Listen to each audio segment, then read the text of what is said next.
Hey everyone, this is Cary and Matt Dernlan with the podcast Away, presented by RUDIS. And this weekend we're talking about one of the questions we had was like guys in slumps and what do you see in college and things of that nature. And I'm curious to get Matt's input on this, but I always feel like if a guy's going to have a bad season, and you can have a bad season anytime, but in my perception of looking at things and opinion of things and coaching in college, I've always felt like the sophomore year is a very difficult and trying time for an athlete. And I don't know, Matt, before we get into this, I don't know if you have any input right out like what you see, but I felt like it's the sophomore year. Yeah, I think there's two scenarios that I dealt with that I'm sure you've dealt with the same thing. One, it's the guy coming off his redshirt year that's heading into his first true year of competition, and the challenges, and I think we'll get into this about what challenges and outcomes come from that redshirt year. But also I think the other scenario that I saw, if whatever we want to call it, the sophomore slump, the sophomore blues, whatever, is those guys, those freshmen that actually had more success or actually made it on the podium, that wasn't even part of their plan to begin with. And they overachieved per se. Like they exceeded above their own expectations. And sometimes when guys exceed above their own expectations, that next year they kind of have to figure things out and realign their goals, reset their expectations. And I've seen a lot of guys, and I think there's a lot of reasons for those struggles, and I'm interested to hear your take on both those two scenarios. Yeah, well, mine is probably exactly the same. So here's how I've always felt about the freshman coming in, the true freshman. He's excited. He's always smiling. He's away from mom and dad for the first time. He's got his own dorm room. It's not an apartment, but his own place. He's got some freedom, right? He's starting to feel like a grown up, and he went away. And it's like that next chapter in their life. And they don't make the team. And you kind of see them, they're not down on themselves because they have those, well, I'm a true freshman and I'm close or whatever it may be. And then they work all year long, and then you get through the summer and they come back and you see them and they are fired up and they're the first in the room and they're working and they're working and working. And then they don't make it the second year. Right? So now they're in that redshirt freshman year. And it's hard because I didn't deal with it. I always tell guys, I've had some setbacks in my career and stuff. I was always the guy, so I don't always have the same. I don't know. I can't say I have an idea how I would have dealt with it. But then they don't make the team the second year. And now they're sitting here saying it's a whole nother year of just training and wrestling in open events and not being the guy and not wrestling in front of the fans and not going to the NCAA tournament. And I've seen that, and you start to see it. And so for us as a staff, we always talk about it. When you see it, the practice level is starting to drop and reality is setting in. I'm not going to be the starter. And it's another year that's one of the things I always say starts it. And the other one is, like you were saying, I have a good example of Nathan Kreiser when I coached him as a true freshman when we were at UNC before he transferred to Campbell with me. He was in the quarterfinals of the NCAA tournament. We had the defending NCAA champ on his back in a cradle. We go out of bounds, and we're up by 3 points with 18 seconds on the clock, and we're on top. All we got to do is just let it go. Even if we get reversed, we're still winning, and he follows a Granby and gets Peterson and loses with 18 seconds, right? And he made it to the quarters, and he took second in the ACCs, and he climbed into the rankings. And the next year, he's no longer unknown. And we tell people, like, hey, everybody knows you now. Everybody looks at you. Everybody's getting up for you. They didn't get up for you as a true freshman. Now they get up for you because you made a name for yourself. And you'll see some guys kind of slumping. They're like, well, what's going on? I should be, and they think they're going to be better. I was in the quarters at the NCAAs as a true freshman, and then next year he didn't do anything. He had some issues happen. He had some mental issues, I think, with weight and stuff. But it was all these things. But wrestling got harder because everybody knew. They knew him. And I've seen that with multiple guys. He's just one example. And so those are the two things that I could say this is what kind of causes it sometimes, expectations mentally. Right. And I think talking about those guys that experienced a high level of success early on, I think the biggest challenge for them is what you are saying. One, hey, the expectation of your opponents is different. So your expectations of them have to be different. Meaning, I think a lot of these guys, after the word is out, right? You've been seen in multiple times from guys within your conference, and then those guys nationally that they see you, they're going to make adjustments. The success you've had, they're going to make adjustments to your best stuff, and so what are you going to do? I think that's the biggest thing, the biggest challenge for guys that have success early on is they don't realize or they don't recognize, and I think this stems back from high school, is they don't make those changes. They don't adapt. They don't evolve.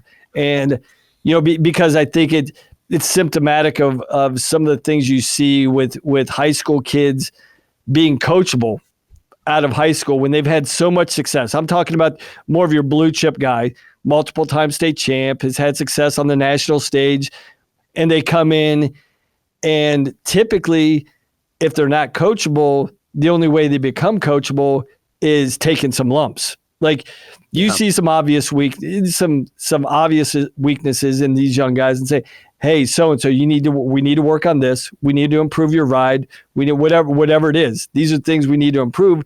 And those typical guys that were very successful in high school, they're like, okay, I'm listening to your coach, but I'm not applying because I've had success doing this one way all the time. And some guys can get away with that first year, and they end up having success, making it to the tournament, placing at the podium. And they're like, even though you're telling them like, hey, Nathan, you still got to make some adjustments here. In their mind, they're still not quite accepting the reality of that truth, because in their mind, they're like, I get it, coach. I hear what you're saying, but didn't you see I was an All-American last year as a freshman? I'm pretty good. Yeah. Right? Yep. No, that's exactly how it goes. I mean, I feel like it's all relative. Like, when I have kids, and sometimes, well, coach, you weren't me, and they feel like I can't relate. Like my sophomore year, I took third. I felt like I was in a slump all year. I definitely, I might have been known, as the year went on from when I started there, halfway through my freshman year, people knew to take me seriously. My sophomore year, but definitely knew to take me seriously. And I was undefeated going into the NCAA tournament, and I got upset there, but I never felt like my wrestling was where it should have been. I didn't feel like, and I think to some extent, like it wasn't that there was no fire. I think I had that same excitement. I was away from home officially for the first time, and I was rocking and rolling, and but I just didn't feel the same impact as I had my sophomore year, and that's, for us as coaching, it's what I always tell guys, like, so maybe I was always the guy, but I had setbacks. The U.S. Open for me is always my biggest setback, where, I wrestled in that tournament 13 times, 13 years I wrestled it in the first 9 years, almost a decade of losing. 9 straight years I went to the U.S. Open, and for 9 years I got beat and didn't make a world team. And so I understand setbacks, and I understand not being the guy. So that's the story I always use with those guys when they tell me, well, you can't relate. I'm like, no, I can relate. The pain's the same. It may have been at a different level, but the pain and heartache I felt for not accomplishing what I wanted was the same. But the difference I always felt was just went back to work. I just wasn't there yet, and I went back to work, and that's the same thing you got to be telling yourself through that sophomore year. So to answer the question that came in, I feel like that's the toughest year for an athlete after that freshman year, because of those expectations. Either you had success as a freshman, now you're known, or you didn't have success that freshman year as a true freshman, and then you don't capture it that second year again. That's the gut checkpoint, and that's where you find out, do I really want to wrestle? Because a lot of guys say they want to wrestle Division I, a lot of guys say they want to wrestle in college, and that's that gut check year, and you decide whether you're really going to man up and do it, or if you're going to check out. And it's really some like guys will check out. Yeah, and I think back to that the first scenario that you were talking about, like we talked about the guys that did have success and how the challenges they face, to the guys that weren't having success and didn't make the lineup. Like it's almost like you got to explain to guys like, guys, this is life. This is mirroring life right here. Whether you like it or not, the immediacy of your success is not as quick as you want it. And you know what? That's life, right? The immediacy of your professional success is probably not going to mirror what your expectations are either. And so it's like, what are you going to do here? Right. And, and it's easy to rationalize like what you were saying to your guys, like, hey guys, I can identify with this. Whether you believe it or not is up to you, but deep down, I'm telling you the truth, because for me, the only outcome was to win the Open. I had to face failure 9 straight times, a decade. Like, could you imagine, like, hey, and then you scale the expectations. Like, guys, you didn't get what you wanted after the first time and you want to lay down and quit?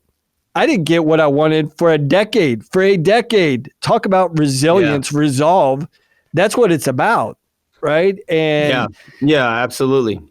And it's funny, Matt. I hadn't told you I think I told you my son started wrestling, right? He's 12, and he's been at it. He's been at it 2 months now, I would say, but it's not down here, and I've been traveling, and it's not 5 days a week like Pennsylvania. It's like 2 days a week or 3 days a week, and he wanted to train more, so I found another club that when his club isn't going, he goes over to this other place, and and not only is there a gut check if you make it to college and you're wrestling, it's that gut check when you finally find out how tough wrestling really is. So he's grown up in this house. He has not wrestled. I don't do anything with him. He's never shown interest. This year he showed interest, but I guess he's been around wrestling, so he has an idea about it.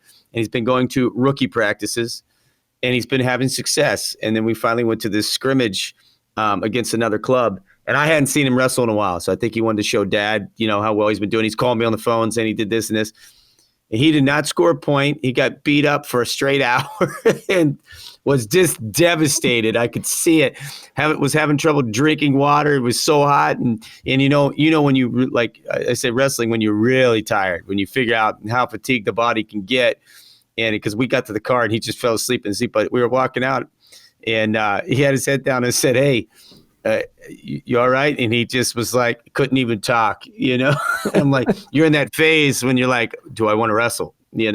He's fine now, and I don't push him into it, but it's a gut check, and you're going to get gut checked a lot, from if you're just starting out in wrestling to in high school, you might come through it. Hey, I actually, I don't know where this came from. This kind of branches in to what we're talking about. So there was an article when I was coming out of high school, and somebody had done, and I don't know what magazine it was. There weren't that many wrestling magazines back then. But at the time, anybody who was a 4-time state champion from any state, doesn't matter whether it was a very traditional, tough wrestling state like PA, Jersey, and those guys, or Alabama. 5% of those guys would go on to win one NCAA title. So you're talking about kids who are the best in the country or the best in their state. If you're winning 4 titles, you probably have complete dominance for the most part. Only 5% will win one NCAA title, just one, not even multiple. And that was when I was in high school. And I remember reading this article and I was like, whoa, it's like, okay, I'm going to win 4. I better be part of the 5%. But the odds of having success, the more you had when at a younger age, right, are less likely as you get older. And I think that comes back to exactly what we're talking about. But I think it's harder for some people because when you've been on top for so long, especially in high school, and then you go to college and all of a sudden you're not getting the newspaper articles. You're not the coach's favorite. Because let's be honest, coaches love winners and they love hard workers who win. You know what I'm saying? Like You're drawn to those people. Maybe you're not starting against some guy you didn't even know who he was, and he's some one-time state champ from some other state, but he's got 3 years of college, and you expected to come in and be the man.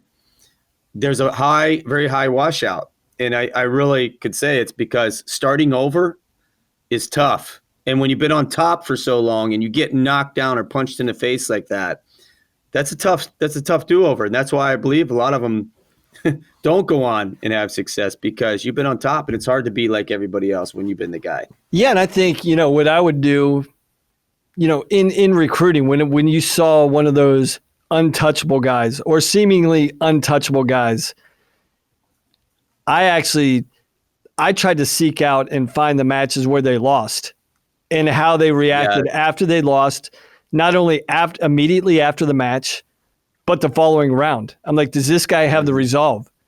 Because a lot of those high-level guys, when they get beat that first time, they're like, forget it, man. I don't want to deal with this. I don't wrestle on the backside.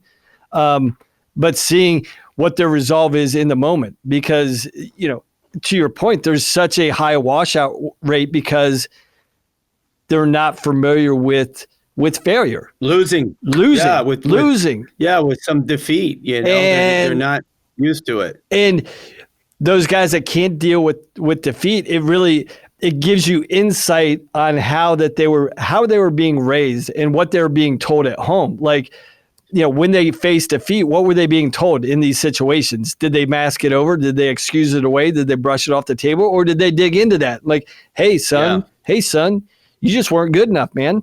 That's the bottom line. We still got work to do. Yeah. So, so many kids, they don't. And especially for those guys that have been so sports specific at a young age and have so much success at a young age. And it continues.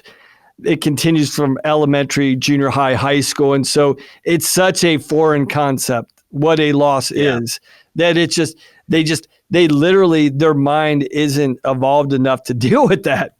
And they just, and I don't know how you get beyond that, right? Yeah. I've always looked for, when I see a guy that's had that success at a high school, I look at match scores and did he continue to spread the gap every single year? When you're looking at a guy and you're recruiting a guy, and let's say he won 4 titles, the question is, what happened to the match scores as he spread the gap? Did he spread it, or did people start getting closer and closer? And it's a real sign if people are getting closer that there's somebody on their way out, And then there's also some guys who are just close score match guys, but they always win. They're always in good position. They always win. And if that's always been their style, that's great. But if you see a guy comes in wrecking people and over time he's not wrecking them anymore because people are getting closer to him, then you got to really start sitting back and saying, am I catching this guy at the right time? Has he hit his peak already, or mentally and physically, or is he just now getting there? And but I remember that article, man, of 5% win one title, and I'd like to know what it is now. I bet it hasn't changed that. I bet it hasn't changed that much. I think I feel like it has, and so I use the term four, because that's what the article was written about. You've got these guys like Nolf, who was a 4-time Pennsylvania finalist, I believe, and lost in the finals as a freshman, and rightfully, Spencer Lee, who could have been a 4-timer, got a close match, and so I think now we're so specialized. I would think that the number's up, just from the people I see out there who have won it, like Mark All, I mean, he was 5-timer from Minnesota or whatever that was. You can win so many titles, and so I think they're so specialized now. Some of these guys they're coming in, and they're coming in to win. We've seen more guys win 4 NCAA titles, with Dake and Sanderson and Pat Smith and that guys are coming in. These really good guys are coming in ready to win. Yeah. So I would think it's up. But back when you and I wrestled, guys was just faced, and maybe it was because we didn't have all the YouTube and you didn't have so much access to really what it took. Now you could really sit back. You see so much wrestling on TV and on the internet that you really know what you got to do to get ready for it. For us, it was always a guessing game. You had some VHS tapes and maybe you went and caught a couple college duels, but now you really know what you're up against. Yeah, I think for us at the time, we were as specialized as you could get. We did it year round. That was our only sport. And we took advantage of the opportunities we have. There just wasn't that many opportunities to really refine yourself, elevate yourself. I mean, even me and my brothers, like I laugh to this day, like up until a certain point, my dad was still teaching us out of Bobby Douglas. Bobby Douglas's wrestling book. We were like literally opening it up, looking at the moves and learning through pictures, basically. Same. And that was the best we had. That was the only thing that we had at our disposal, because we were in, the middle of Ohio, in rural Ohio. We didn't really have access or money to really go to a bunch of camps. So at the time, we were as specialized as we could be. But now your local club probably has an All-American or national champ teaching at it. Yeah. Same thing for me. It was Bobby Douglas, Carl Adams. That's what my dad bought those books, and that's how I learned. So, but all right, Matt. Well, listen, it was good talking to you this week, man, and we'll get back together. And again, if you all are out there watching, you following the podcast and enjoy. If you got questions, primarily we try to keep this to coaching, and sometimes we go off in different directions. But if you got questions, please leave a comment at the bottom of the video or send it to RUDIS, and they'll get it to Matt and I. And all right, Matt, have a good week, man. Okay, sounds good, Cary.